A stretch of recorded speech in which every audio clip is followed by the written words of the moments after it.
Hello everyone. So we will be doing continuing the chapter 14 of illustrated textbooks of pediatrics, recurrent abdominal pain. Recurrent abdominal pain is a common childhood problem. It is often defined as pain sufficient to interrupt normal activities and last for at least 3 months. It occurs in about 10% of school-age children, and organic cause is identified in less than 10% cases. The pain is characteristically periumbilical, and the children are otherwise entirely well. Constipation is a frequent cause of recurrent abdominal pain and must be excluded. The widely held belief that they have psychogenic pain is without foundation, with a number of studies having failed to show a difference between such children and the families and controls. In some children, it may, however, be a manifestation of stress, or it may become a part of a vicious cycle of anxiety with escalating pain leading to family distress and demands for increasingly invasive investigations. There is evidence that anxiety may lead to altered bowel motility, which may be perceived by the child as pain. It is increasingly recognized that many will have distinct symptom constellation resulting from functional abnormalities of gut motility, irritable bowel syndrome, most common constipation, and less commonly celiac disease, abdominal migraine, and functional dyspepsia. Measurement aim is to identify any serious cause without subjecting the child to unnecessary investigation while providing reassurance to the child and parents. To do this, a full history and thorough examination is required, which includes inspection of the perineum for anal fissures. Child's growth should be checked. A urine microscopy and culture is mandatory, as urinary tract infection may cause pain in the absence of other symptoms of signs. And abdominal ultrasound is particularly helpful in excluding gallstones and pelvic ureteric junction obstruction. Although there are many potential organic causes, most are rare. Celiac antibodies and thyroid function tests should be checked, but further investigation should be performed only if clinically indicated. With irritable bowel syndrome and functional dyspepsia, it can be helpful to explain to both the child and parents that sometimes the insides of the intestine become so sensitive some children can feel the food going around the bands. It is also necessary to make a distinction between serious and dangerous. Disorders can be serious if, for example, they lead to substantial loss of schooling, but they are not dangerous. The long-term prognosis is that about half of affected children rapidly become free of symptoms in 1 quarter. The symptoms take some months to resolve. In 1 quarter, symptoms continue or return in adulthood as migraine, irritable bowel syndrome, or functional dyspepsia. Abdominal migraine is often associated with abdominal pain in addition to headaches, and in some children, the abdominal pain predominates. The attacks of abdominal pain are midline associated with vomiting, facial pallor. There's usually a personal family history of migraine. The history is characterized by long periods, often weeks, of no symptoms, and then a short period, 12 to 48 hours, of non-specific abdominal pain and pallor with or without vomiting. Treatment with anti-migraine medication may be of benefit if the problem causes school absence. And IBS, this disorder also comes in adults. It's associated with altered gastrointestinal motility and abnormal sensation of intra-abdominal events.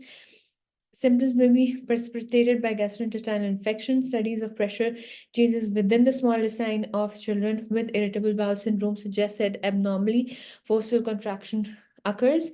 It has also been shown that affected adults experience pain on inflation of balloons in the intestine at substantially lower volumes than do controls. There is therefore an interplay between these two factors, both of which are modulated by psychosocial factors such as stress and anxiety. There is often a positive family history and a characteristic set of symptoms, although not all patients experience every symptom. Non-specific abdominal pain, often periumbilical, may be worse before or relieved by defecation. Explosive, loose, or mucousy stool, bloating, feeling of incomplete defecation, constipation, or alternating with normal or loose stool.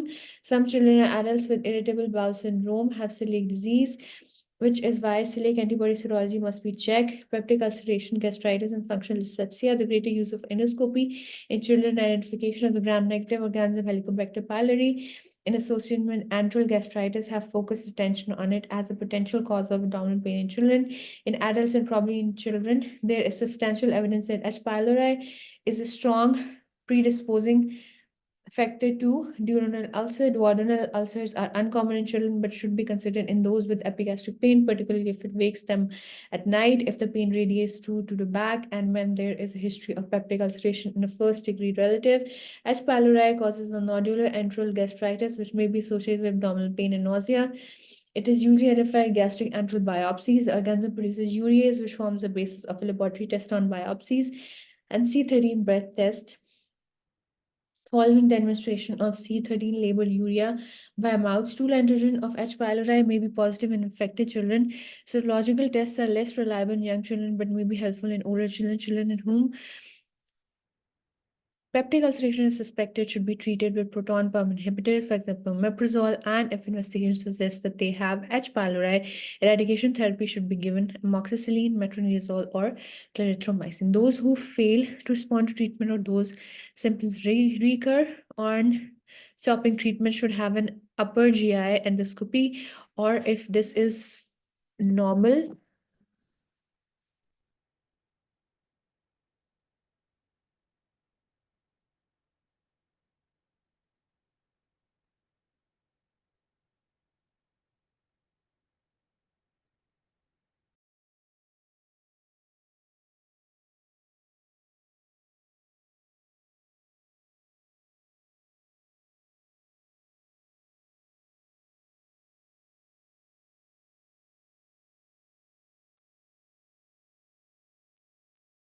those who fail to respond to treatment or whose symptoms recur on stopping treatment should have an upper GI endoscopy. And if this is normal functional dyspepsia is diagnosed, functional dyspepsia is probably a variant of irritable bowel syndrome,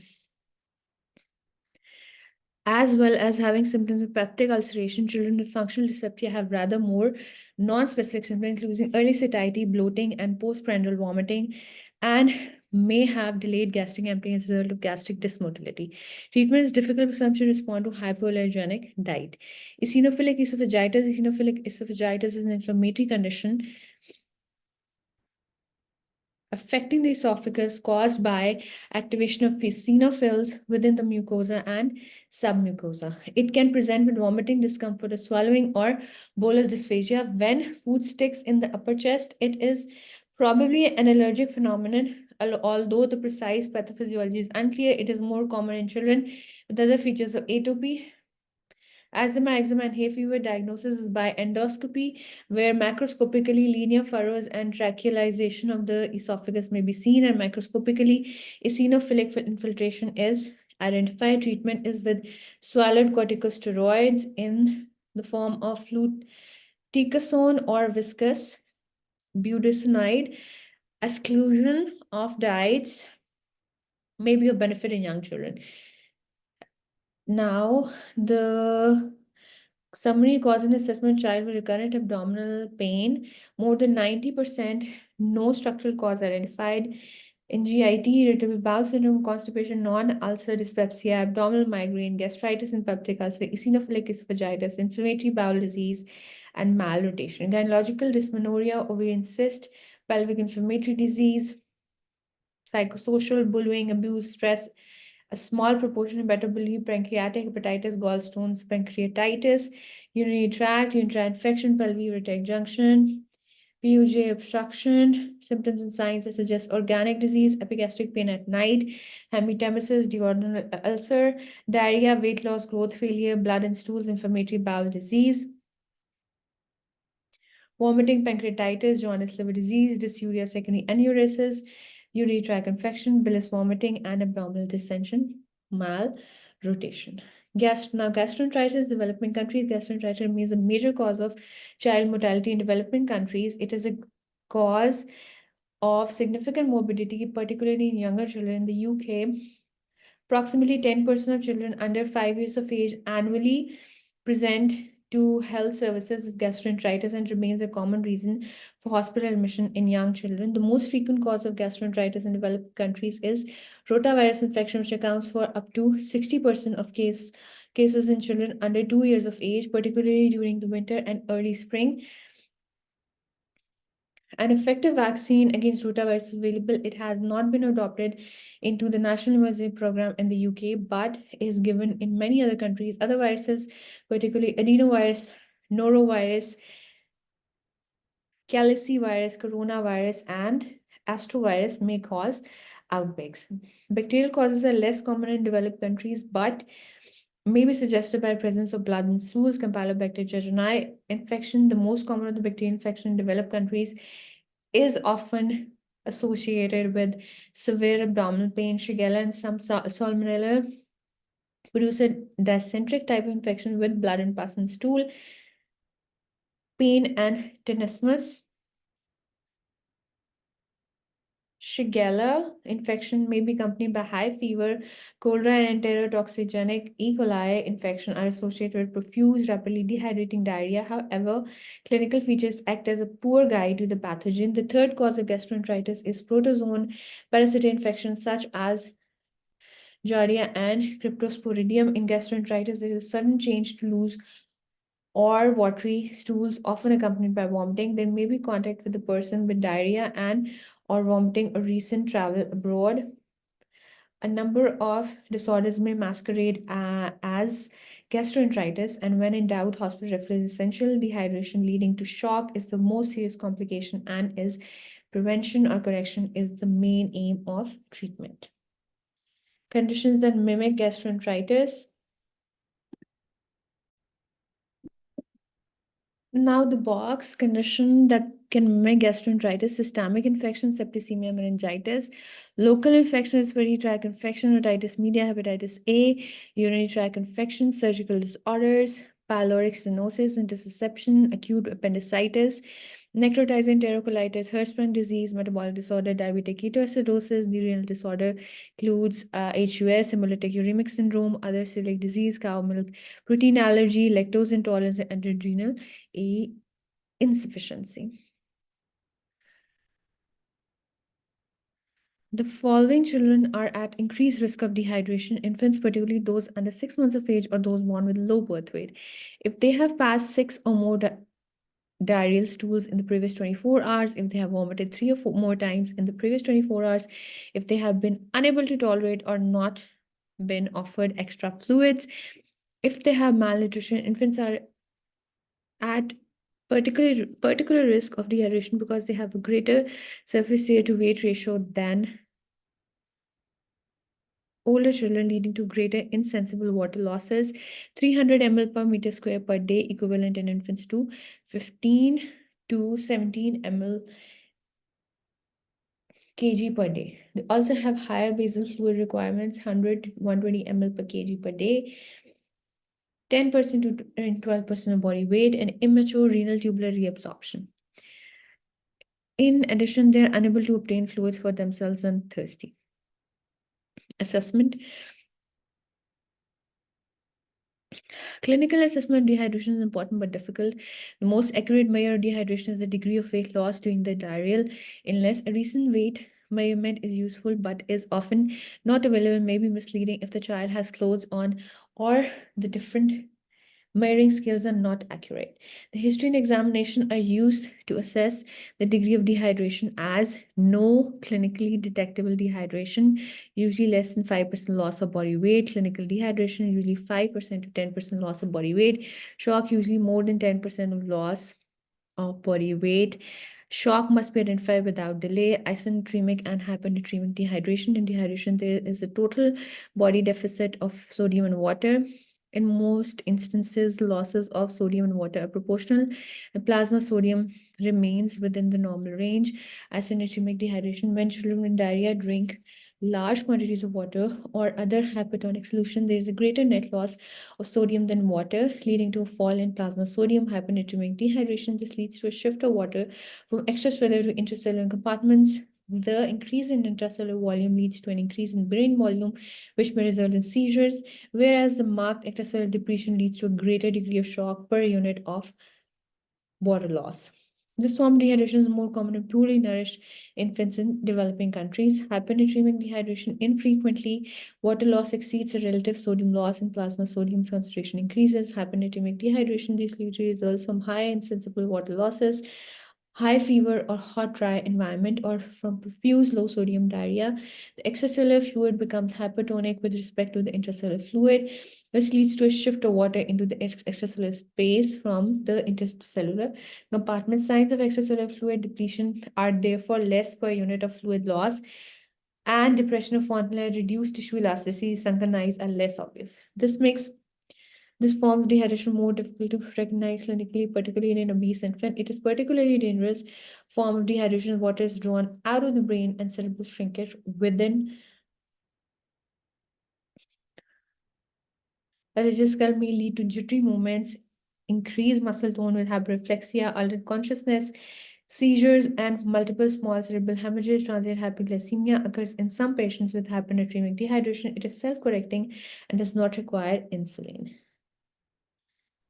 Now, the clinical features of shock from dehydration in infants: decreased level of consciousness, sunken fontanelle, dry mucous membranes, eyes sunken and tearless, tachypnea, prolonged capillary refill time, tachycardia, weak peripheral pulses, reduced tissue turgor, sudden weight loss, reduced urine output, cold extremities, hypotension, pale or mottled skin. Clinical assessment of dehydration, general appearance. No clinical dehydration appears well. Conscious levels alert, responsive, urine output, skin color, extremities, eyes are normal, mucous membrane are moist, heart rate, breathing, peripheral pulses, capillary refill time, skin turgor, and blood pressure all are normal. Clinical dehydration is general appears unwell or deteriorating, altered responsiveness, irritable, lethargic, urine output is decreased, skin color is normal, extremities are warm, eyes are sunken, mucous membranes are dry, tachycardia, tachypnea, and peripheral person capillary refill time is normal, skin turgor is reduced, blood pressure is normal. In shock, the baby appears unwell or deteriorating, decreased level of consciousness, urine output is decreased, skin color is pale or mottled, extremities is cold, eyes are grossly sunken, mucous membrane is dry, tachycardia, tachypnea, pulses are weak, capillary refill time more than 2 seconds, skin turgor is reduced, hypotension indicates decompensated. Now, investigations, usually no investigations indicated school search is required if the child appears septic, if there is blood or mucus in the stool, or the child is immunocompromised. It may be indicated following recent foreign travel if the diarrhea has not improved by day 7 or if the diagnosis is uncertain. Plasma electrolytes, urea, creatinine, and glucose should be checked if intravenous fluids are required or there are features suggestive of hypernatremia. If antibiotics are started, a blood culture should be taken. Management. This is shown in figure where clinical dehydration is not present. Aim is its prevention. If there is clinical dehydration, oral dehydration solution is the mainstay of therapy. It may also be used as an adjunct in its prevention. IV fluids are only indicated for shock or deterioration or persistent vomiting. Hypernatremic dehydration, the management of hypernatremic dehydration can be difficult. Oral dehydration should be used to rehydrate hypernatremic children with clinical dehydration. If intravenous fluids are required, a rapid reduction in plasma fluid, sodium concentration, and osmolality will lead to shift of water into cerebral cells and result in seizure and cerebral edema. Reduction in plasma sodium should therefore be slow. The fluid deficit should be replaced over at least 48 hours with 0.9% or 0.45% saline, and the plasma sodium measured regularly, aiming to reduce it at less than 0.5 millimole per liter per hour. Now, the fluid management dehydration due to gastroenteritis. No clinical dehydration, prevent dehydration, continue breastfeeding and other milk feeds, encourage fluid intake and compensate for increased GIT losses, discourage fruit juices and carbonated drinks. ORS is supplement fluid if at increased risk of dehydration. Clinical dehydration, oral dehydration solution, give fluid deficit replacement 50 ml per kg over 4 hours, as well as maintenance fluid requirement. Give ORS often and in small amount. Continue breastfeeding. Consider supplementing ORS with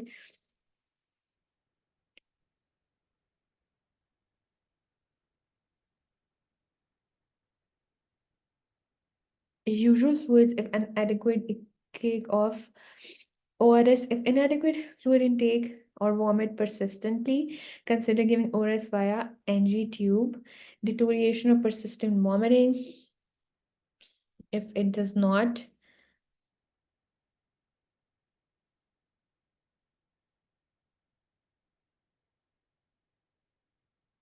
then IV therapy for rehydration. Replace fluid deficit over 44 hours in most cases and give maintenance fluid unless a recent weight measurement is available. Clinical estimation of hydration status is difficult. Consider fluid deficit to be 100 ml per kg, 10% body weight. If shock is present in 50 ml per kg, 5% body weight. If not in shock. For maintenance fluids, we'll see the next table. Give 0.9% sodium chloride solution and 0.9% sodium chloride solution with 5% glucose. Monitor plasma electrolyte, urea, creatinine, and glucose. Consider intravenous potassium supplementation. Continued breastfeeding if possible. And after rehydration, give full strength milk and reintroduce usual solid food. Avoid fruit juices and carbonated drinks. Advise parents diligent hand washing. Towel used by infected child should not be shared. Do not return to childcare facility or school until 38 hours after last episode. Now in shock, IV therapy, give bolus of 0.9% sodium chloride solution. Repeat if necessary. If remain shocked, consider consulting pediatric intensive care specialist. Symptom signs of shocks improve. Intravenous therapy, same as rehydration therapy. Replacement fluids by 100 ml per kg if in shock, and if not in shock, 5% body weight, 50 ml per kg for maintenance fluids. And you have to give 0.9% sodium chloride solution with 5% or just alone. Monitor plasma electrolyte, urea, creat, and glucose. Consider intravenous potassium supplementation. And then after rehydration, the same. Now the case history, gastroenteritis. Darpana is 14 months old and has had a mild fever, runny nose, and is not interested in playing. She has been drinking only a small amount of milk, vomited 4 times over the last 2 days, but now has increasing loose stools with 9 or 10 watery nappies changed over the last 24 hours. On examination, she has a temperature of 37.8 degrees Celsius, is irritable, and has clinical dehydration. Oral rehydration solution is prescribed, and her diarrhea and vomiting settle over the next day. Why does the diarrhea resolve with ORS? Mechanism of action ORS is shown in picture. Large quantity of sodium are excreted into intestine, but nearly all is reabsorbed. The primary mechanism of sodium absorption is by glucose sodium transporter, with the active absorption of sodium allied to the absorption of glucose. The sodium is then actively pumped from epithelial cells into the circulation via sodium potassium ATP, creating an electrochemical gradient that water moves down. A second mechanism is via an active linked sodium hydrogen exchanger. If an oral solution contains both sodium and glucose, sodium and passive water absorption is increased. This works effectively even in the presence of inflammation of the gut and is therefore effective in diarrheal illness. The oral rehydration solution does not stop the diarrhea, which often continues, but the absorption of water in solution exceeds secretion and keeps the child hydrated until the infective organism is eradicated. Coca-Cola and apple juice have a much lower sodium content, higher osmolality than oral rehydration solution, and unsuitable as ORSs.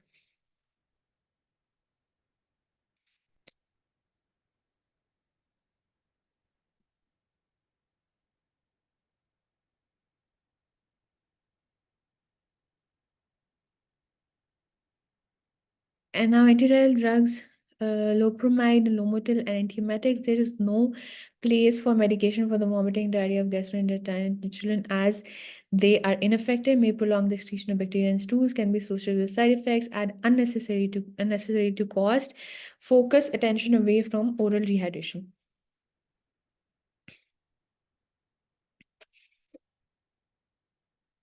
antibiotics. Antibiotics are not routinely required to treat gastroenteritis, even if there is a bacterial cause.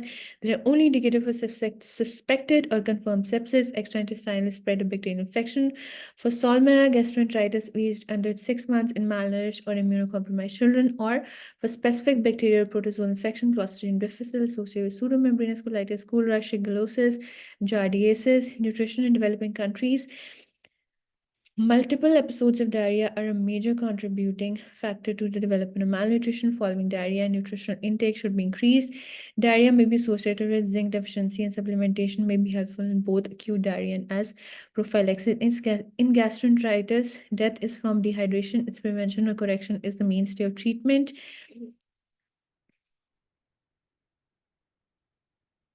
Post-gastroenteritis syndrome. Infrequently following an episode of gastroenteritis, the introduction of a normal diet results in a return of watery diarrhea. In such cases, oral rehydration therapy should be restarted.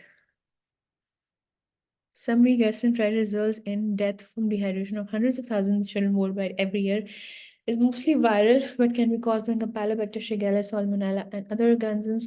Infants are particularly susceptible to dehydration. Dehydration is assessed as no clinical dehydration, or shock, according to symptoms and signs, but clinical assessment of severity is problematic. ORS is the mainstay of treatment and usually effective. Intravenous fluid is only required for shock or ongoing vomiting or clinical deterioration. Now, malabsorption. Disorders affecting the digestion or absorption of nutrients manifest as abdominal stool, poor weight gain, or faltering growth in most but not all cases. Specific nutrition deficiency, either singly or in combination. In general, parents know when the children's stools have become normal. The true malabsorption stool is difficult to flush down the toilet and has an odor that pervades the whole house.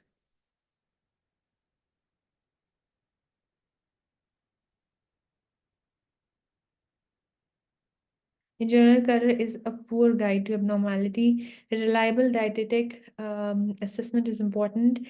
It is inappropriate to investigate children for malabsorption as cause of their faltering growth when dietary energy intake is demonstrably low or other symptoms are absent. Some disorders affecting the small intestine, mucosa, and pancreas, chronic pancreatic insufficiency may lead to the malabsorption of many nutrients, pan malabsorption, whereas others are highly specific. For example, zinc malabsorption or acrodermatitis enteropathica. Celiac disease enteropathy, in which the gliadin fraction of gluten and other related prolamines in wheat, barley, and rye provoke a damaging immunological response in the proximal small intestinal mucosa. As a result, the rate of migration of absorptive cells moving up the villi, enterocytes from the crypts, massively increase, but is insufficient to compensate for increased cell loss from the villus tips. Villi become progressively shorter and then absent, leaving a flat mucosa. It is a relatively common disorder occurring in 1% of the population. The incident of classical celiac disease diagnosed in children on the basis of characteristic clinical symptom has about 1 in 3,000 in Europe, including the UK. The age of at presentation is partly influenced by the age of introduction of gluten into the diet. Classic presentation is of profound malabsorptive syndrome at 8 to 24 months of age after the introduction of wheat-containing weaning foods. There is faltering growth, abdominal distension and buttock wasting, abnormal stools, and general irritability. However, this classical form is no longer the most common presentation, and children are now more likely to present less acutely in later childhood. The clinical features of celiac disease can be highly variable and include mild non-specific GIT symptoms, anemia, iron and or folate deficiency, and growth faltering. Alternatively, it is identified on screening of children at increased risk: type 1 diabetes mellitus, autoimmune thyroid disease, Down syndrome, and first-degree relatives of individuals with known celiac disease. Introduction of highly sensitive and specific serological screen detects anti-TTG, immunoglobulin A, tissue transglutaminase antibodies, and EMA endomysial antibodies have provided evidence that celiac disease is much more common than previously thought, and as many as 1 in 100 UK school-age children may be antibody positive, but a large proportion of these children will be asymptomatic. Now, diagnosis, although the diagnosis is strongly suggested by positive serology, confirmation depends upon the demonstration of mucosal change, increased intraepithelial lymphocytes, and a variable degree of villus atrophy and crypt hypertrophy. On small intestinal biopsy performed endoscopically, followed by resolution of symptoms and catch-up growth upon gluten withdrawal.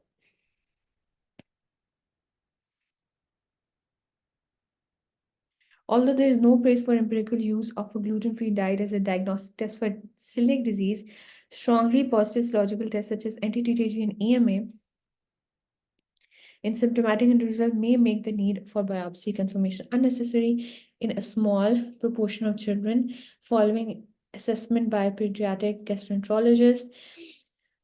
Management: all production containing wheat, rye, and barley are removed from the diet, and this results in resolution of symptoms. Supervision by a dietitian is essential in children in whom the initial biopsy or the response to gluten withdrawal is doubtful.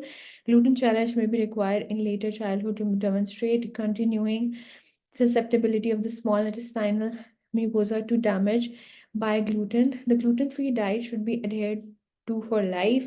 Non-adherence to the diet risks the development of micronutrient deficiency, especially osteopenia, and there is small but definite increased risk in bowel malignancy, especially small bowel lymphoma.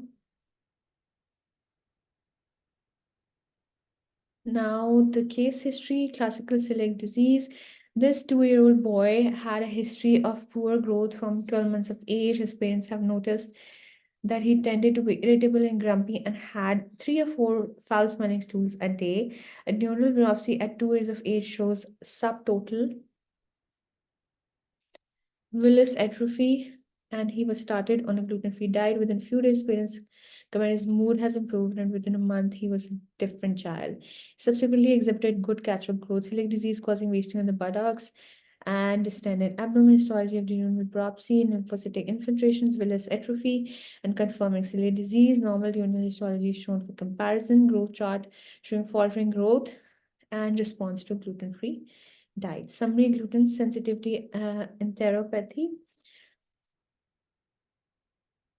Classical presentation is at 8 to 24 months of age with abnormal stools, faltering growth, abdominal distension, muscle wasting, irritability, now rare. While other more subtle modes of presentation, short stature, anemia, abdominal pain, and screening children with diabetes mellitus are much more common. Diagnosis: positive serology, immunoglobulin A, TTG and AMA, flat mucosa or duodenal biopsy is usually but not always performed, and a resolution of symptoms and catch-up growth upon gluten withdrawal. Treatment is gluten-free diet for life.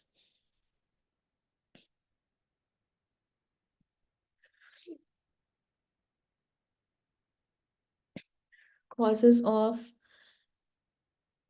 nutrient malabsorption shown: cholestatic liver disease and bilharzia. Bile salts no longer enter duodenum in the bile. This leads to defective solubilization of product of triglyceride hydrolysis. Fat and fat soluble malabsorption result: lymphatic leakage or obstruction. Chylomicrons contain absorbed lipids unable to reach thoracic duct and the systemic circulation.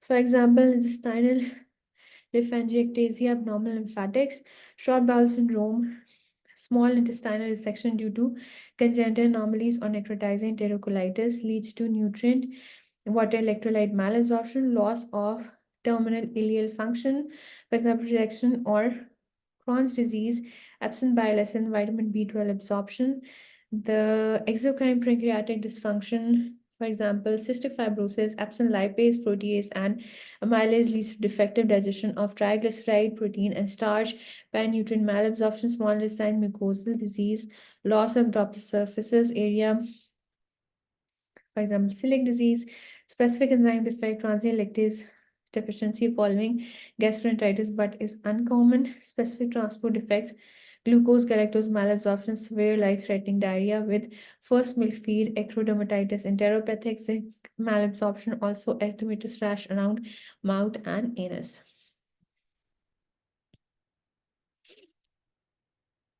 Food allergy intolerance in chapter 16 and other causes as shown. Short bowel syndrome usually occurs when an infant or child has had a large surgical resection. This may be due to congenital atresia,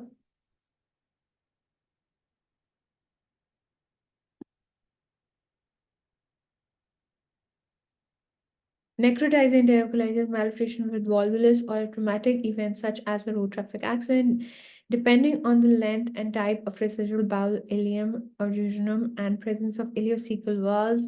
These children may develop malabsorption diarrhea. Malnutrition is severe. They may require supplemental parenteral nutrition for their intestinal failure. They are at risk from nutritional deficiency, intestinal failure, associated liver disease, and central line associated bloodstream infections and need to be managed by specialist multidisciplinary teams. Chronic non-specific diarrhea, this condition previously known as toddler diarrhea, is the most common cause of persistent loose stools in preschool children. Characteristically, stools the stools are of varying consistency, sometimes well formed, sometimes explosive and loose. The presence of undigested vegetable in the stool is common. Affected children are well and thriving.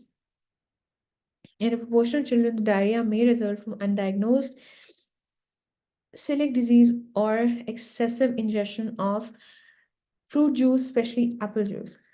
Occasionally, the cause is temporary cow's milk allergy following gastroenteritis, when a trial of cow's milk protein-free diet may be helpful. Once possible underlying causes have been excluded in the majority of cases, the loose stool probably results from dysmotility of the gut, a form of irritable bowel syndrome, and fast transit diarrhea. It almost always improves with age. Some reason are chronic diarrhea in infant faltering growth. Consider celiac disease in cow's milk protein allergy. Following bowel resection, cholestatic liver disease, or exocrine pancreatic dysfunction, consider malabsorption. In an otherwise well toddler with undigested vegetable in the stool, consider chronic non-specific diarrhea. Next one is IBD. The incidence of inflammatory bowel disease in children has increased markedly in the last 2 decades. The reason for this is unclear, but recent evidence suggests a complete interplay between genetics, gut microbiome, and mucosal immunity is responsible. A number of genes have been identified that give an increased risk, but this is often association with the increased risk of other autoimmune diseases that do not always coexist with inflammatory bowel disease.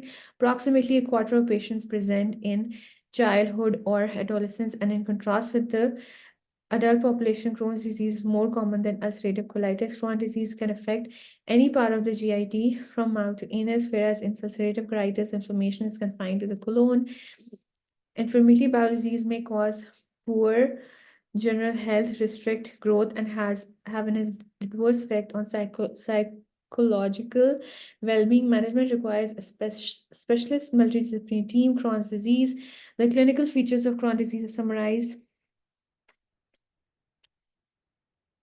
Lethargy in general, ill health without GIT symptoms can be the presenting features, particularly in older children. There may be considerably delay in diagnosis. Adult may be mistaken for psychological problems. It may also mimic anorexia nervosa.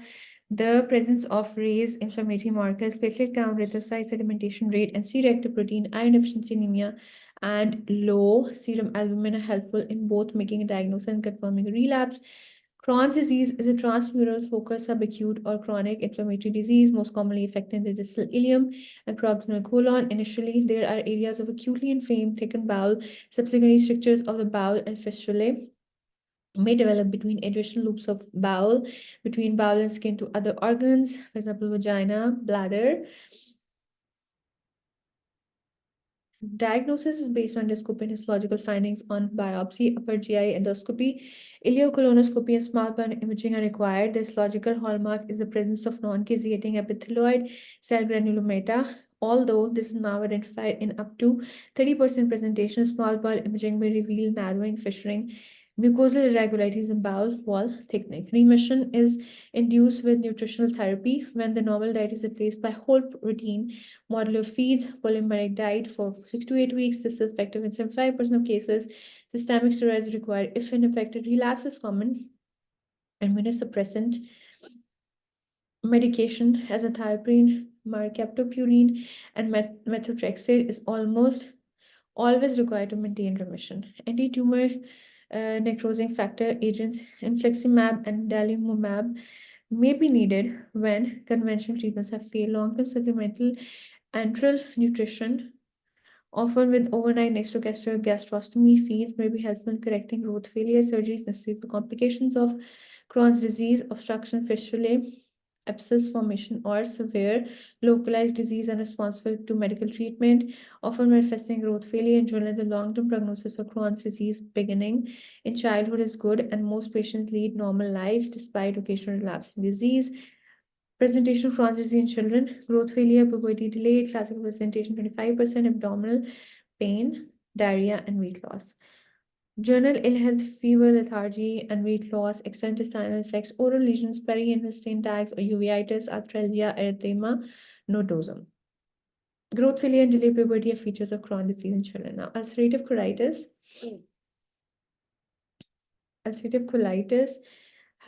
is a recurrent inflammatory and ulcerating disease involving mucosa of the colon.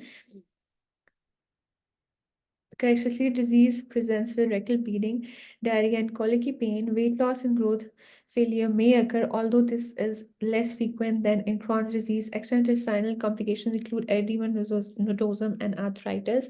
Diagnosis is made on endoscopy, upper and ileocolonoscopy, and on the histological features. After exclusion of infective causes of colitis, there is a confluent colitis extending from the rectum proximally for a variable length. In contrast to adults in whom the colitis is usually confined to the distal colon, 90% of children have pancolitis.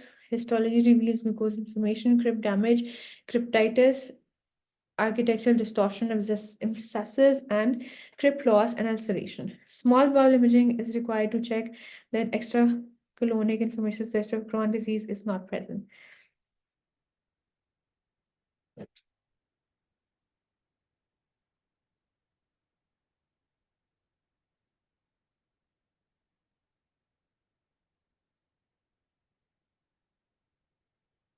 In mild disease, aminosalicylates, mesalazine are used for induction.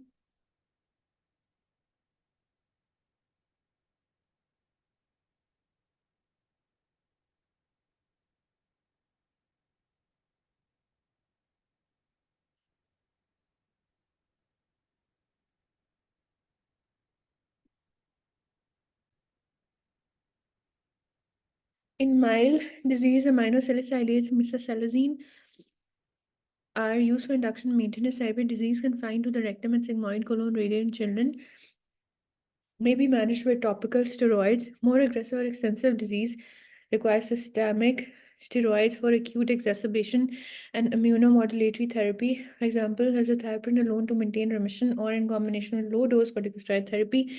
There is a role for biological therapies such as infliximab or cyclosporin in patients with resistant disease. But if infective, surgery should not be delayed. Severe fulminating disease is a medical emergency and requires treatment with IV fluids and steroids. If this fails to induce remission, cyclosporin may be used.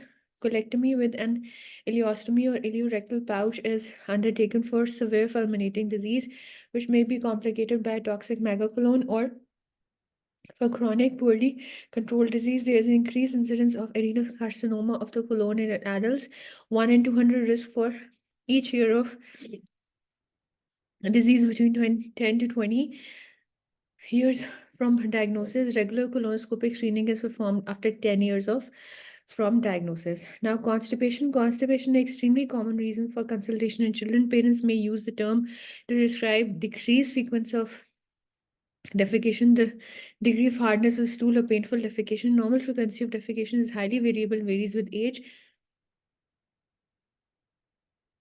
Infants have an average of 4 stools per day in the first week of life, but this falls to an average of 2 per day by 1 year of age. Breastfed infants may not pass stool for several days and be entirely healthy. After 1 year of age, most children have a daily bowel action. Pragmatic definition of constipation is the infrequent passage of dry, hardened feces, often accompanied by straining or pain and bleeding associated with hard stools. There may be abdominal pain, which waxes in veins with passage of stools or overflow soiling.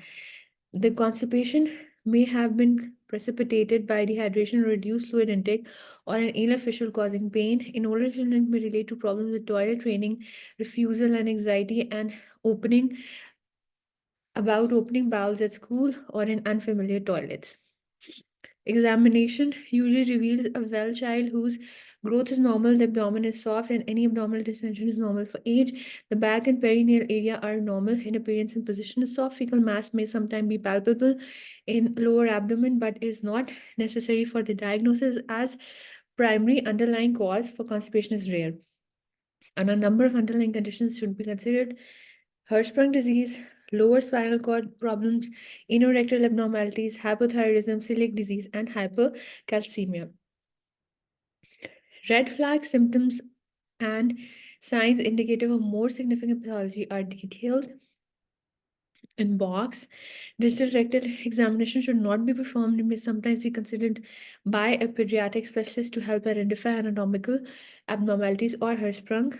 Investigations are not usually required to diagnose idiopathic constipation, but are carried out as indicated by history and clinical findings. Box red flag symptoms or signs in the child with constipation. Red flag symptoms are failure to pass meconium within 24 hours of life, faltering growth, growth failure, Hirschsprung disease, hypothyroidism, celiac disease, other causes, gross abdominal distension, Hirschsprung disease, or other gastrointestinal dysmotility, abnormal lower limb neurology or deformity, that is talipes or secondary urinary incontinence, lumbosacral pathology, sacral dimples above natal cleft, over the spine, nevus, hairy patch, central pit or discal skin, spina bifida occulta, abnormal appearance, position, patency of anus, abnormal anorectal anatomy, perianal bruising, multiple fissures, perianal fistulae, multiple fissures, sexual abuse, perianal fistulae, abscesses of fissures, perianal Crohn's disease. Now, the summary of management constipation: ensure adequate oral intake, encourage constipation, which is diagnosed from history and or a clinical examination, and then celiac screen and thyroid function test. Encourage good toileting habits, ensure adequate oral intake, impaction, polyethylene glycol 3350 plus electrolytes disimpaction regimen, escalating dose over 1 to 2 weeks. If it's a good response, then polyethylene glycol 3350 electrolytes low dose regimen and stimulate laxative, for example, sodium picosulfate or SENA, if response inadequate. Good response, laxative therapy, polyethylene glycol or electrolyte plus minus similar for minimum of 6 months to ensure regular stooling. Titrating the dose as stimulant, sodium picosulfate. If inadequate response, might relapse and go back to polyethylene glycol. Okay. Constipation arising acutely in junction, for example, after an acute febrile illness, usually resolves spontaneously or with use of maintenance laxative therapy and extra fluids. And more long-standing constipation, rectum becomes overdistended with a subsequent loss of feeling the need to defecate. Involuntary swelling may occur as contraction of the full rectum, inhibit the internal sphincter, leading to overflow. Management of these children is likely to be more difficult and protracted and often requires a multidisciplinary approach. Children of school age are frequently teased as a result, and secondary behavioral problems are common. It should be explained to the child and the parents that the swelling is involuntary and that recovery of the normal rectal size and sensation can be achieved but may take a long time. Initial aim is to evacuate the overloaded rectum completely. This can generally be achieved usually a disimpaction regimen of stool softeners. Initially, the macrogel laxative polyethylene glycol plus electrolytes, Movicol pediatric plan, and escalating dose administered over 1 to 2 weeks or until impaction resolves.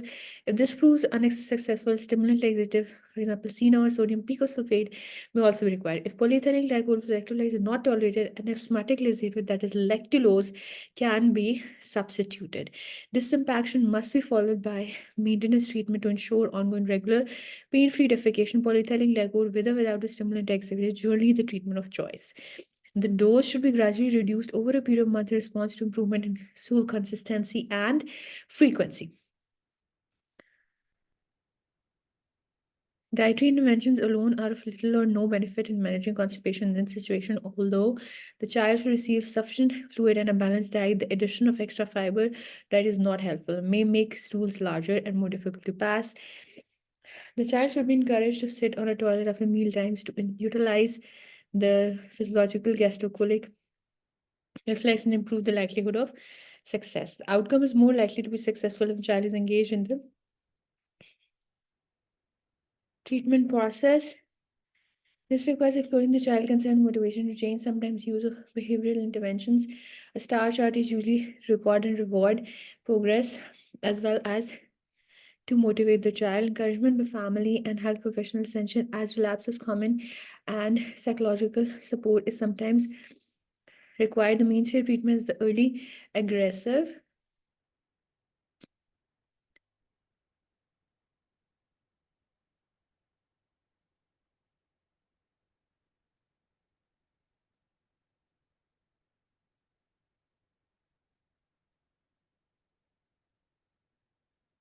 aggressive and prolonged use of laxative medication in dose that allows the passage of a large soft stool at least once a day.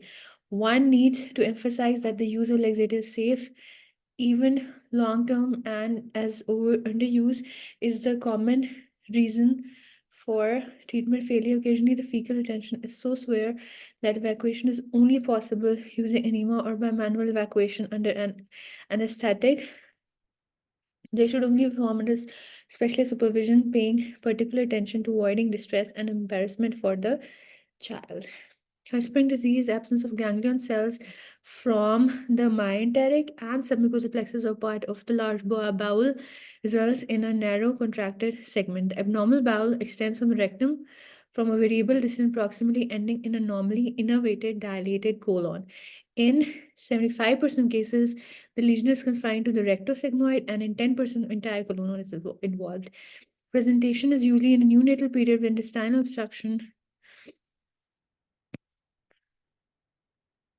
Intestinal obstruction heralded by failure to pass meconium within the first 24 hours of